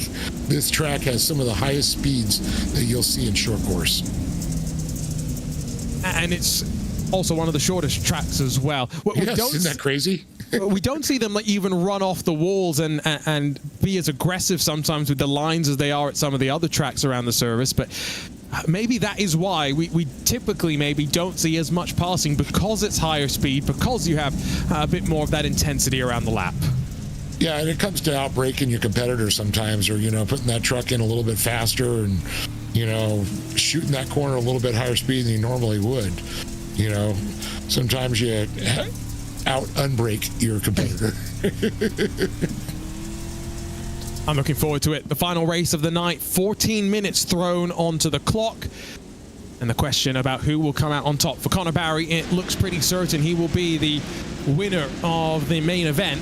Or rather, the Triple Crown. The question will still remain, who wins the main event? And who can hold on to some good points behind them into the second half of this championship season. Just a handful of races left after this before the Pro 4 gets switched to the Pro 2s. And so for the final time this season, let's get this Pro 4 unleashed at the Wild West Motorsports Park. Good launch from Keaton Swain behind. Luke Knopf's going to get physical immediately, bullies his way past Trenton Briley as they dive off of turn 2. Edmondson's alongside of Connor Barry, teammates for 4th and 5th position. A tidy start from all 20 trucks. Yeah, you can see Swain, he lets Swain with nobody around, nobody to deal with. He's going to hit his fast lines. He knows how to qualify. And as that Crystal King got tied up on the K-rail there, so we go back up front, Luke Knupp trying to chase down with Briley, Edmondson, and Barry in tow. Barry's going to have a little bit of company back. Now, Barry is back to 5th. Look at Edmondson. He was able to shoot up in there. And Drapkin's right behind him. Drapkin, he's looking for redemption, but he's not going to be crazy. But he's definitely going to try and advance. But boy, oh boy, there's some fast guys in front of him. And big loser on the start was Crystal King, down 5. +4 for Mason Prater from the back of the grid. And Brody DeShore sitting in pit lane. So there's been some tumultuous stuff down the tail end. Zachary Drapkin trying to get the truck turned in early down through turn 2. And now he's sat behind Barry. Remember, a couple of these drivers just going to be thinking about getting those extra points, the consistency through the course of one of these Triple Crown nights and putting yourself on the board. Edmondson, a small mistake off that 3rd corner. Barry alongside his teammate, who's going to blink down to turn 4. And Edmondson's going to give him that inside line. Drapkin's going to look low, but Edmondson brings that nose down, tries to shut the door. Boy, Drapkin's had that a lot today happen to him so far.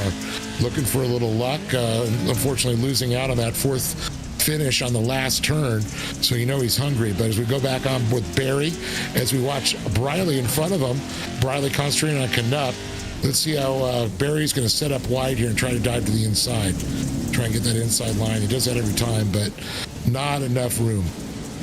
It's now, by the way, 5:30 p.m. in the sim, so that sun has completely shifted from, being in your face up to turn 1 to being on the other side of the track behind. Well, that was lots of contact for one of the Impact Sim Sport machines, so I think that's Drake Mittag, who's lost lots of body work. He's got Thad Countryman alongside, and then pushed through the final corner with Sean Winkler on the scene, 2 wheels. This is great racing, not great to see one in the wall. That's Thad Countryman that loses out through all of it. And look at the glare these drivers are going to have to deal with when they come up around the other direction. So good thing, only when they're going up the hill they're going to see it. You're not jumping into it like you would in the morning sun. But watching Barry now as he's working on Briley, goes around the long way on the outside. Barry's going to make his way into 3rd now. His sights set up there on Knupp. And Briley trying to work the inside back to him. But great line by Barry, and that's the preferred line. 3 minutes done in this 3rd main event, so 11 still left to go. And Connor Barry back in a position where he will have podiumed all 3 of the races here tonight. That's just that consistency again that we have talked so much about. Keaton Swain's 1 full second clear though up front, so given some clean air, he has been hitting his marks, and he started 4th in the first of our main events tonight and bullied down to the edge of the top 10 through those opening couple of laps. Second main event, again started 4th, able to hold on a little bit better, but for Keaton tonight, he's just been in that mid-pack where it's been physical. Once you put him up front, he's been able to hold on. Yeah, you're absolutely right there. You know, Swain, you know, is just starting to run away with this. This could break the dry spell for him. There's no comp cautions you have to worry about. You know that Luke Knup's going to go into protection mode with Connor Berry coming up on him. You know, and Briley is hoping that Berry and Knupp battle.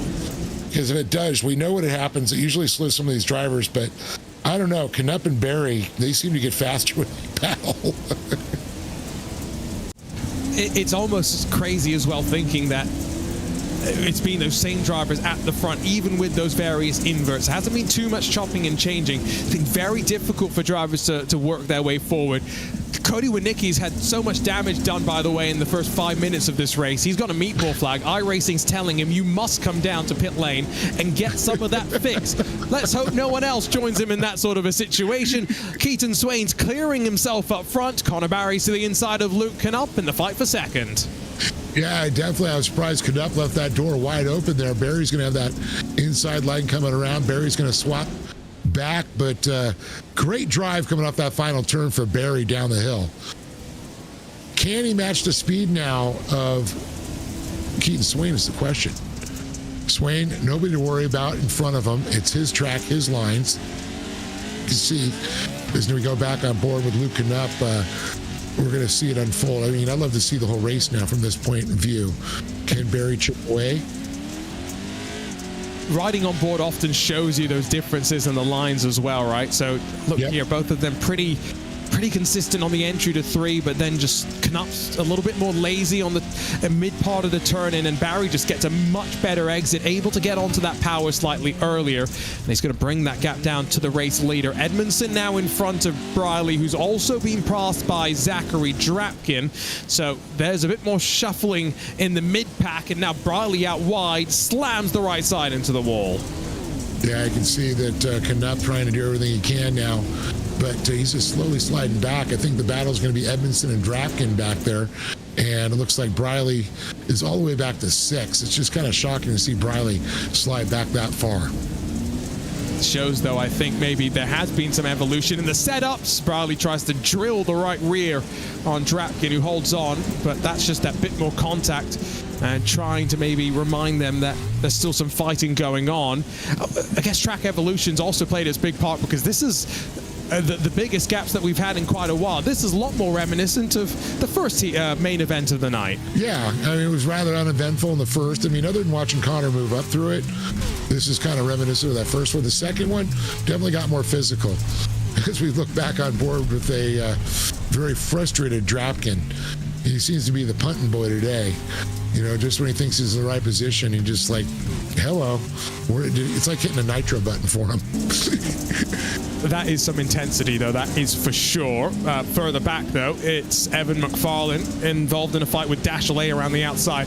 And Nicholas Dashley, after I was hyping him up in that first main event, second main event, slightly astray for him, and now trying to fight his way back through the field. Can he sweep that momentum the long way around? That'll be a very impressive pass if he can hold on. I think no, he'll have to fall back in line behind Winkler, but still alongside of McFarlane. And these drivers are starting to lose some time. We're halfway through this final main event of the night. Yeah, I'm just shocked at this class of drivers we have, that there's this big of a gap here. And it's like, are the trucks starting to, third race, losing power, something going south. It just makes you think in real life that's what would happen. But, I mean, it could be, like you said, the track deteriorating, tires deteriorating. Meanwhile, front of the field, here we go. We were wondering if we'd see a fight. Not really, because Connor Barry slices his way to the race lead. He's about to win 3 races in a row on his way to this Triple Crown win, but Keaton Swain wants to say something about it. Through the final corner, lunges to the inside, and holds up Barry at least momentarily. Yeah, we don't want to say 1,117 days or 14 days it will be at this point, because it's not something that Swain, now he answers right back, but swapped to the outside again. Let's see if he can get back and establish his position going into turn 2. Nice little fight, but I think it is now officially done and dusted. Keaton Swain's going to have to try and focus back up there. It's just unfair. It's like a cheat code at this point. Connor Barry needs to be BOP'd. Those are 3 letters that I hate hearing in endurance racing, but let's break it out. Let's add 50 kilos, make it 150 kilos to Connor Barry's truck. Oh, that's funny. But, you know, it's one of those things. I see drivers, you know, and we've seen it in every sport. You know, you have a run, and then the drivers catch up to you, and then you either change with technology or change the setup, or you have a frustrating season, too. You never know. It's just the luck of how racing is. Whoa, that's getting dusty up there. It's looking very, very different from how we started the night off. 5 minutes left on the clock. And so these laps are ticking away. Yeah, look how much dust there is in the air up to the opening corner, entering at about 100 miles an hour. Evan McFarlane involved in that bit of contact with Keith Jeffrey. The truck's looking slightly different colors in some of this evening light. 2x2 down through that second corner. Crystal King's on the inside, almost turned around by Thad Countryman behind. And, you know, they're getting to those dry, slick conditions. That's why I think that some of the drivers driving a little bit slower. Car's not so much set up for this. Maybe they didn't have a triple count set up because the track has really deteriorated in the last 3 races. It's been crazy. This is the most evolution I think we've seen in a Triple Crown format, and hopefully we'll see more of this in the rest of these sort of races moving forward. Fighting up front as they're spinning behind. That was uncomfortable. It's Luke Knupp versus Josh Edmondson. Very easily done through turn 2. Knupp grabs third. And you can see with, you know, still about 3 minutes, 47 seconds, 46 as we tick down on the clock here. Swain still in hot pursuit, but Edmondson really making a tough time for Luke Knupp. He is all over him. You can see by the fiberglass damage that there has been contact through this race. This is, again, just a sign of the competitiveness in the series, though. The fact that all of these drivers, they're only losing time because they're fighting so hard to those up front right now. Edmondson, again, looks to try and make that move, but good respect. Not much contact as he gets to the inside. Knupp just drives the long way around. Can see how much they're trying to turn the truck before they even land. They're just anticipating that little bit of that landing and being able to feel the truck dig in. In virtual reality, no way through for Edmondson just yet. Yeah, that's what we call back of that sucker in, man. I love how they back it into the corners. Get that rear end all the way around. The truck just slides, and those front wheels just suck you right around the corner. Love a Pro 4. But it's totally different to the Pro 2, right? Which is where we're going to head later on this summer. Yeah, definitely a lot more driving with an egg under your foot. Pro 2. Edmondson loves that sort of a challenge, by the way, so maybe he's going to be thinking about the summer and maximizing his points and chances there of making it to the playoffs in the World Cup later on this summer and towards the end of this year. That was uncomfortable, though. Slightly clumsy as they make some contact. Doesn't lose them too much time, though. And as Connor Barry heads towards the final corner, we should be hitting 3 laps left to go as they cross the line. Yeah, we're hitting that 2-minute mark as it kicks down here. And Knupp did get that breathing room when he over-rotated there. You see that Edmondson locked it up, and he was able to not go all the way around, able to keep that momentum. But definitely you can see that Drapkin, Briley, Plumley are trying to make a run on him. The Terminator we're watching right now, Tyson Miller. Remember not getting through in qualifying for the Terminator, so having to fight his way from the back on a number of occasions tonight. 90 seconds left to go for him. 13th is amongst the highest that he's run throughout the course of the night. I can see Edmondson's back up in front of Knupp as they go through 3. And it's my rough math, and I think Race Control's rough math is aligning right now. In terms of Triple Crown total points, it's Barry on top, Knupp in second, and then Keaton Swain in third. Wow, that's just incredible. Talk about a trifecta for Connor Berry. That's just going to be incredible. As long as he keeps up on his tippy toes and doesn't let Swain get in his head, but he's got, what, a second on him right now? 1.2 seconds? Incredible. Like I said, I think we need to find a way of handicapping Connor just slightly. Another medal is headed to his collection at this point. It will be 1 lap to go next time by. 18 laps in this 14-minute race. The 36 under some pressure, Christopher Plumley, and Cody Vanderveer, who, let's not forget, started at the very back of main event number 2. So a good fight back from the 159. Yeah, Vanderveer with a good run, that's for sure there. You can see... everybody just still battling back there. Nobody's sitting on their laurels. They're all trying to get better position, get more points. As we watch the Shenandoah Shine machine there, Crystal King still battling with Keith Jeffrey, the 199 Sim Sport guy. And look behind him. Yeah, look at Winkler back there. Still in the fight. That's a truck with 2 wheels in the air. I think that was Keith Jeffrey who got a little bit cattywampus and out of shape. Behind the leader, though, there's a 3-way fight brewing for the final step on the podium. Edmondson holding off Knupp and Drapkin momentarily, but a bit more contact from the 5 as they work through 3. There's going to be a send through the final corner. No ifs or buts about that. And it all but happens as Connor Barry sweeps the night here at the Wild West Motorsports Park. Knupp gets out of short, holds onto the machine. He'll grab 3rd, but it's Connor Barry victorious in the Triple Crown at Wild West. An incredible run, though. Swain's going to come across in 2nd. Luke Knupp 3rd. Drapkin looking for redemption, but he got 4th, and Edmondson right behind him around our top 5. And there's an elated Connor Berry right there. Make that 4 wins in 6 events in this season. He is our championship leader and extending his gap at the front of the field.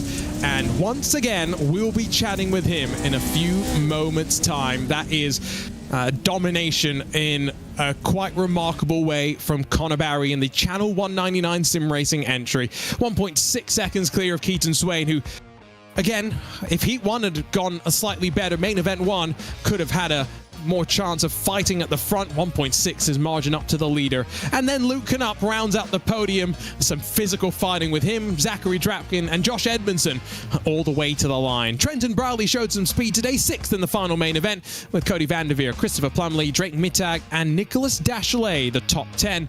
And then 11th going the way of Crystal King, who bested Keith Jeffrey, Sean Winkler, Tyson Miller, Evan McFarland, Mason Prater, and then Thad Countryman, Tyler Shattuck in front of Cody Winicki and Brody DeShure. Well, let's not, I think, keep our podium hanging around so long. We've already talked to Connor Barry plenty, so let's instead start with Keaton Swain, 3rd on the night, standing by with Dave Arnold. Well, Keaton Swain, unfortunately, another dry spell here, but still sitting pretty in the points there with a 2nd. I got to say, that's a good finish for you. But, man, you got to, what is you going to find an answer for Connor? Yeah, I mean, it's been an ongoing thing here for 3 or 4 years now, especially when the track doesn't reset like that and it's Blue Groove. He's got something special, whether it's in his driving or setup or a combination of both, that I just don't have right now. I knew, starting on the pole, it was going to be just try to get out front and check out and hope that everyone behind me is battling, and I was able to do that for a bit. But then I saw Connor come in and kind of just wanted him to go by for a little bit, see if I can't learn anything sitting behind him there, and also not battle him too much, trying to hold on, because I saw, Luke and all the guys back there was still coming. So kind of just let him go and see if I can't learn anything, and just drive it home to a 2nd, which we were able to do. So, we'll take the points after last week was not so good. So trying to just, get as many points from here on out to try and climb back up in the standings.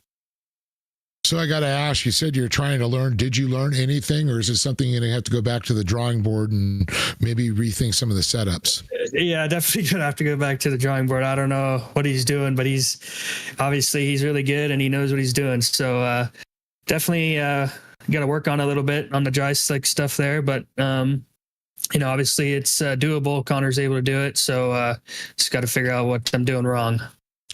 Well, I got to say, a good run, though. Impressive, the way you fought back up and were able to get up there and be up front and battle, You know, it's one of those things we can see you move through the pack, but usually when we see a driver like you get out front, I was expecting you to run away with this one, but the dry slick, I think that affected a lot of the drivers. I think that was very poignant that you brought that up.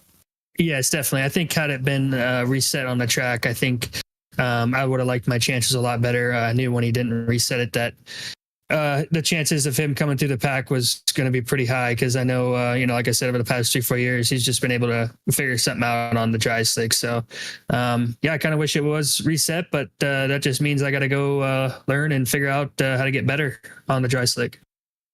Well, congratulations on second. You got some points, and I know you got some great people behind you and a team that make this possible. Yeah, definitely. I got to thank sim coaches. Everyone on my team at Factory Sim Sport, obviously everyone that helps Connor's league out to put all this on, and you guys for doing the broadcast. Appreciate it. Congratulations, Keaton Swain, P2. Thank you. We'll catch up now with Luke Knupp, second on the road after the 3 main events. Luke, talk us through that. There's plenty of contact through those races on your account, but it looked like some fun racing as well. Yeah, it was definitely a pretty feisty night out there. Race 1 was pretty calm and collected, but once the track slicks off and there's no grip, it's just you're fighting for everything you can. So race 2 with the 8 invert was definitely threw a curveball and everything, but we were pretty calm at the beginning and let the action unfold, and then we got up to all the fight, and rubbed elbows a little harder than I usually like to, but nothing those guys wouldn't have done to me either. So stoked with another podium, but man, no one had anything for Connor tonight, so back to the drawing board. It's going to be my next question. No one had anything for him, but at the very least, you minimized the points that you lose up to Connor, right? So I think in that regard, a pretty good night in the championship. But what are you going to be thinking with 4 rounds left to go? What are you going to do trying to catch that number 2 machine? We're going to have to throw the whole kitchen sink at it. It seems like we're just fighting for second at this point, but still 4 long rounds to go. Glad to be showing consistent speed back at the front. Qualifying's just been a huge problem for me this season, and it sets me off on a bad foot for the rest of the night, and it's just I'm coming from behind every night, and so it's nice to be able to qualify up front, start up front, and maintain my position up there, and we can clearly see I bring home good points. So 4 races left, so hopefully we can keep the speed going and take this next week off and hit it hard the week after. Well, enjoy the week off, Luke. We'll see you in a couple of weeks as we dive back into the championship grind. Yeah, for sure. Just want to give a huge shout out to APV Simulators. They come on huge for not only the series, but me as well. They came on board at the beginning of the season, and they make the best simulators out there. And everyone at Team Gold Esports for all they do. And Impact, Luke Knupp Racing, everyone else, and you guys for broadcasting. Thank you guys. That was Luke Knupp, and last but not least, let's catch up with the winner of the night, sweeping the event. It's Connor Barry standing by with Dave Arnold. Well, Connor Barry, you seem to be the one with the bullseye on your back right now. The drivers seem to be going, we got to find out how to tackle Connor, how to hobble him, how to add more weight, how to slow him down. But, man, I'll tell you seem to have something figured out, and I think it was a good point that was brought up by Keaton is that dry slick, how you're finding those lines and be able to find traction. Oh yeah, it's been definitely a season where I've been there and I've been able to fight for wins in all of the rounds. That was insane of a night. Honestly, I did not practice at all besides about an hour before this race. So honestly, I did not think that I was going to go out and win this race, but that just shows that I have a truck that's good, and I went out there and drove my butt off, and that was a race. I don't know how the heck I swept that, but that's awesome, and I'm so pumped on that. We won the first race here, we won the second one here, and this race is going to be in the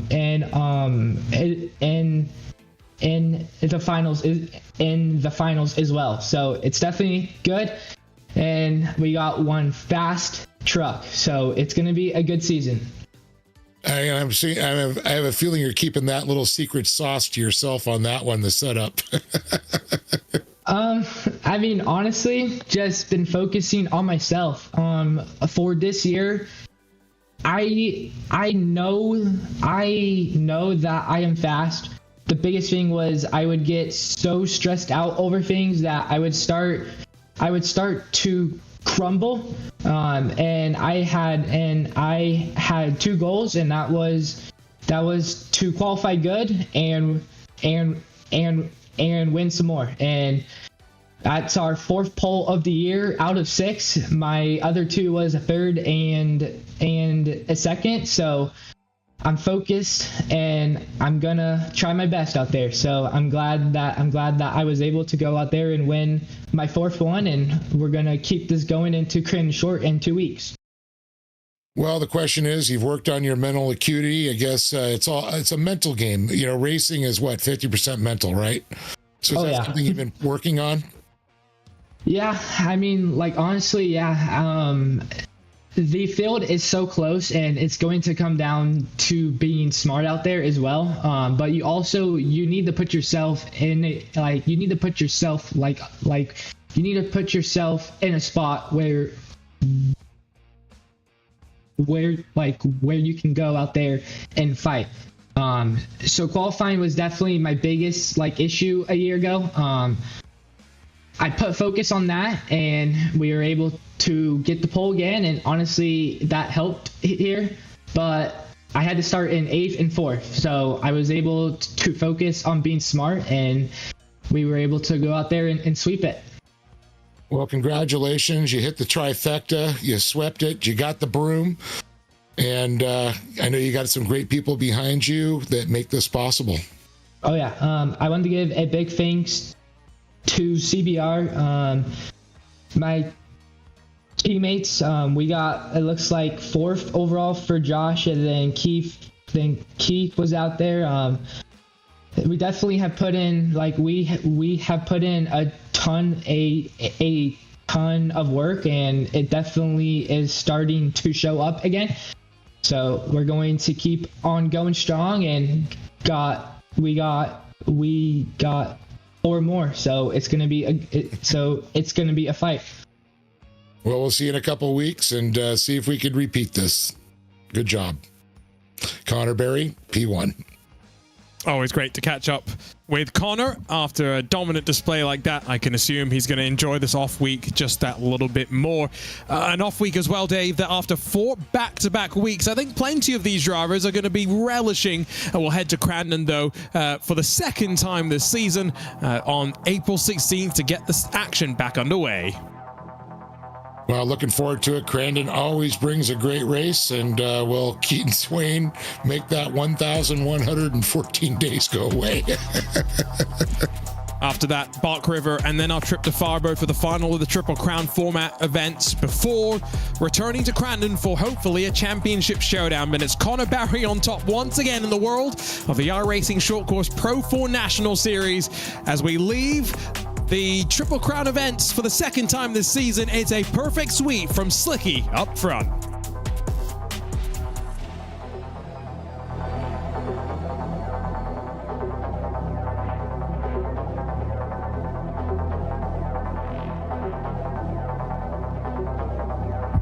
Once again, reigning supreme, Connor Barry, the 3-time iRacing Short Course National Series champion. One thing I would like to tell my competitors is the job is not done yet. You can see that Luke Canutt wants to end the season on a high, did not want the fight to end like this. 2nd place in the championship, but that's not over yet. But the championship leaders banging and rubbing doors on the run towards the line. Oh. Connor Barry tried everything. Experience from the real world to the virtual as well, because then Dashley makes a mistake. It's going to be a new Dashlette this year, so hopefully this means that I'll be running up front more. And history made! Team Gold and Briley on top. One thing I'd like to tell all the competitors for 2025 is watch out, Team Gold's coming. The 2-year wait for victory lane may continue for Keaton Swain. Winning is important. I show up to win, so obviously winning is everything.